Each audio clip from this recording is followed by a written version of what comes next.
매일 아침 하나님과 함께 누리는 하늘의 양식, 오늘 만나. 성 안에서 내가 성전을 보지 못하였으니 이는 주 하나님 곧 전능하신 이와 및 어린 양이 그 성전이심이라. 그 성은 해나 달의 비침이 쓸데없으니 이는 하나님의 영광이 비치고 어린 양이 그 등불이 되심이라. 만국이 그 빛 가운데로 다니고 땅의 왕들이 자기 영광을 가지고 그리로 들어가리라. 낮에 성문들을 도무지 닫지 아니하리니 거기에는 밤이 없음이라.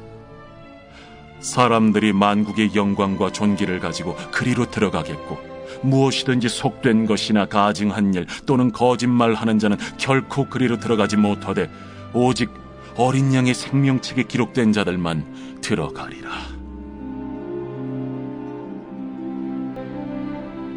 또 그가 수정같이 맑은 생명수의 강을 내게 보이니 하나님과 및 어린 양의 보호자로부터 나와서 길 가운데로 흐르더라.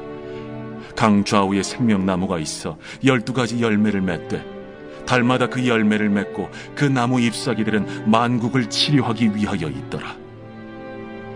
다시 저주가 없으며 하나님과 그 어린 양의 보호자가 그 가운데에 있으리니 그의 종들이 그를 섬기며 그의 얼굴을 볼 터이요 그의 이름도 그들의 이마에 있으리라.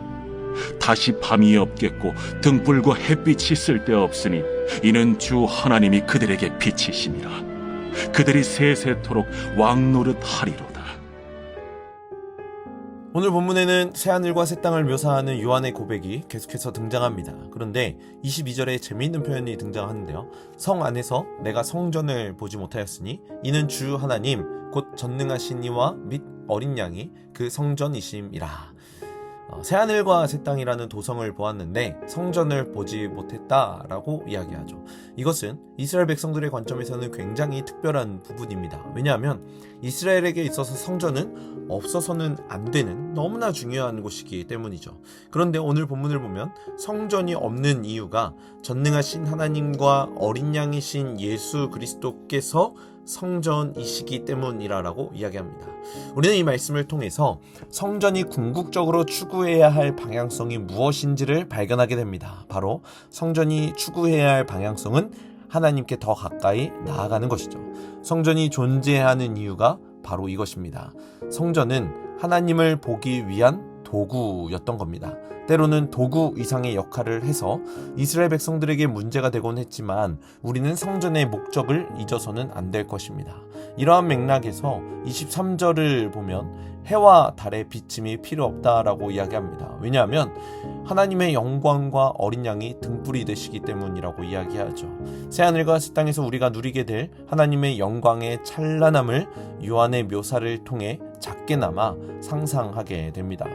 새하늘과 새 땅은 단순히 이 세상보다 조금 더 멋진 모습 정도가 아니라 개념 자체가 완전히 다른 곳임을 우리는 알 수 있습니다. 이 세상에서는 성전이 하나님을 만나는 통로이자 도구였지만 새하늘과 새 땅에서는 하나님을 대면하여 볼 수 있는 거죠.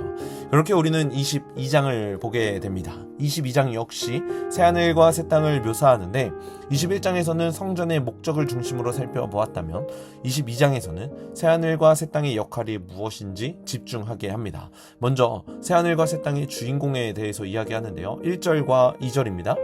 또 그가 수정같이 맑은 생명수의 강을 내게 보이니 하나님과 및 어린 양의 보좌로부터 나와서 길 가운데로 흐르더라. 강 좌우에 생명나무가 있어 12가지 열매를 맺되 달마다 그 열매를 맺고 그 나무 잎사귀들은 만국을 치료하기 위하여 있더라. 오직 어린 양의 생명책에 기록된 자들이라고 이야기합니다. 22장의 이 표현이 흥미로운 이유는 이와 비슷한 장면을 우리는 알고 있기 때문입니다. 생명수의 강이 흐르고 강 좌우에 생명나무가 있고 열매가 무성합니다. 이것만 보더라도 굉장히 익숙한 그림이죠. 바로 에덴 동산과 매우 비슷함을 우리는 알 수 있습니다. 이를 통해서 새하늘과 새 땅의 역할이 무엇인지를 우리는 생각해 보게 되는데요. 에덴 동산이 온전히 회복되는 것입니다. 첫 에덴에서 인간은 철저하게 실패했습니다. 하나님을 대적했고 하나님이 금지하신 선악과를 먹어버렸죠. 그로 인해 인간에게 죄가 들어왔고 그로 인해 사망이 들어왔습니다. 인간은 에덴 동산으로부터 쫓겨났고 저주 가운데 거해야만 했습니다. 그런데 그 실패한 에덴이 이제 온전히 다시금 회복되는 겁니다. 3절에 이렇게 이야기합니다. 다시 저주가 없으며 하나님과 그 어린 양의 보좌가 그 가운데에 있으니 그의 종들이 그를 섬기며 다시는 저주가 없는 곳이다 라고 이야기합니다. 회복의 주체가 어린 양이 되셔서 우리에게 온전한 회복을 허락해 주시는 것입니다. 얼마나 아름답고 얼마나 감사합니까? 한번 실패했던 에덴 동산의 저주가 이제는 저주가 없는 새로운 에덴으로 회복되는 것입니다. 이게 누구의 주도로 이루어집니까? 전능하신 하나님, 어린 양이신 예수 그리스도를 중심으로 이루어지는 것이죠.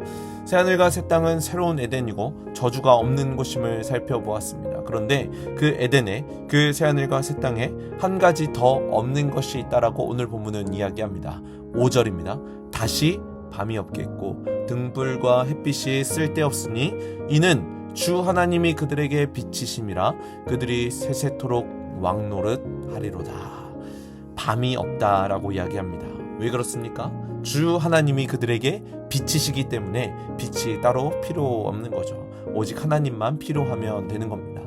오늘 말씀은 1차적으로는 미래에 우리가 가게 될 하나님 나라를 우리에게 표현하고 소망하게 합니다. 하지만 2차적으로는 오늘을 살아가는 우리의 삶의 자세에 대해서 우리에게 교훈하고 있습니다. 그것은 우리의 삶의 주체가 누구인지를 기억하는 겁니다. 저주가 없는 것, 다시 밤이 없는 것, 이 모든 것을 허락하시고 베푸시는 분은 여호와 하나님 한 분이십니다. 오늘 우리에게 필요한 자세는 그 한 분이신 하나님만을 바라보는 것입니다.